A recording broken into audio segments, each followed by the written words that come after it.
继续关心风台三岛二事件侦办，甲当时也未定论。行政院长邓英台昨在有起灾害应变中心和地方政府示信，强调爱甲灾害降到上低。新北市长侯友宜是去视察捷运环状线的恢复工程和风灾整备。也若昨下晡台北的风雨有变较大，市长蒋万安有去大巨蛋了解详细暗会准备的状况。菜价有没有一些波动？多多少少吧。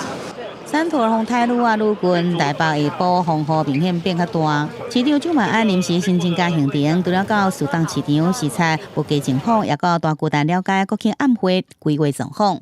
特别去实际现场了解整个相关，包括逃生动线、进场动线，因为第一次我们是开放 B2 地下层。所以这个部分我们特别的审慎，所以也了解一下目前整体的规划。台北市车下晡5点开始，陆续甲全市所山门甲活铁坡都甲关起来，不过因为上班无公布，佮拄着下班尖峰时间，东吴往10指大塞车引发民怨。蒋万安讲，交控中心即刻启动包含周边交通的后期秒数调整，也联络新北交控，并且对包含南港、内湖2个分局来加派人力速度。另外，新北市长侯友宜早起是去视察环状线复原工程的防范整备工作。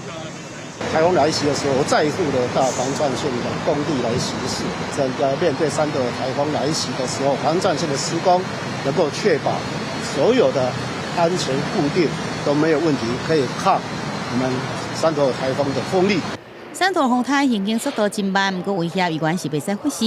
行政院长杜英台早起亲身来到灾害应变中心指挥，全力守护国人生命财产的安全。这个包括灾前的防灾准备、灾后的复原工作。第二，我们要全力维护公共事业及重要关键基础设施的正常运作的韧性。这2个使命是我们在这里工作最重要的事情。杜英台听取报告，并且甲地方政府实行连线，强调一定爱甲灾害影响降到上低，也提醒民众非必要绝对莫出外，就是上好防范的做法。记者综合报道。